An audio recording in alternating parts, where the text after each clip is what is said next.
Why do we sometimes make life-changing decisions like, I'm going to lose 10 pounds, I'm going to start a business, I'm going to completely change careers, but at the same time, we refuse to change our life around that decision? I was thinking about this recently while I was in Germany recording Tyler Shaw's German tour.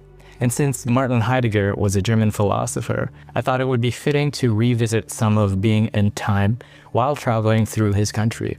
And the idea that kept simmering in my head was his concept of resoluteness. Most of us know what it feels like to make a decision, but then fail to meet what that decision requires of us. Maybe you decide that you're finally going to write a book, build a business, change careers, but then nothing else changes in your life to make that decision real. Maybe you do give it some time and energy, but only after all the things you're habitually used to doing. Your old habits are still there and your daily schedule continues to reflect the life that you said you were going to live. And Heidegger's idea of resoluteness helped me understand this more clearly. Resoluteness is when your decision starts governing everything about your life and how you actually live.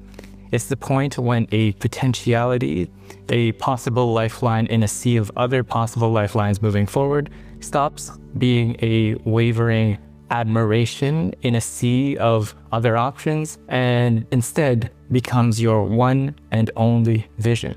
You commit, you give it time, you accept its needs, you treat it as if you're in a relationship with that decision. You allow it to close doors so that one real room can begin to take shape for you. And the deeper idea beneath resoluteness is what Heidegger calls being toward death. His concept of being toward death means, first, accepting that your life will end, and then second, allowing that awareness of your finitude, of your mortality, to clarify how you live before that death happens. And in Cyril Welch's translation here, he describes death as our almost non-relational and unskirtable possibility. It is almost because no one else can undergo death for you. It is non-relational because no other person can take your place in death after it happens to you.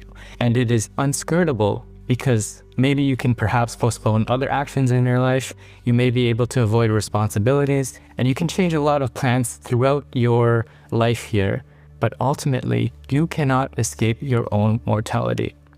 And so if it's true that no one else can die your death, then it must also be true that no one else can fully live your life either. And that is the importance of resoluteness. Resoluteness brings being there, human being in Heidegger's terms, back to its almost ability to be itself. One's own ability to be becomes authentic and transparent in being toward death, understanding this as the almost possibility. In other words, resoluteness brings you back from the life you have passively inherited from other influences to the life you are willing to take responsibility for. It means recognizing that a possibility is genuinely yours and then giving it enough of your time, energy, and attention to make it real. So, why do we make life-changing decisions and then refuse to change our life around it? Because we often want the new possibility without accepting what it requires from us. The idea that we are all being toward death reminds us that we don't have unlimited time to keep every door open. And resoluteness then tells us what to do with that fact. We get to choose, we get to rearrange, we get to begin moving forward within that lifeline that we have decided to make for ourselves. So put the work in your calendar, sign up for the class, give the person, project, or purpose that matters to you your best hours of the day, not whatever leftover time you might have. You may not control how much time and life you have left, but you can decide what deserves it. And you can start living in a way that proves you've made a choice.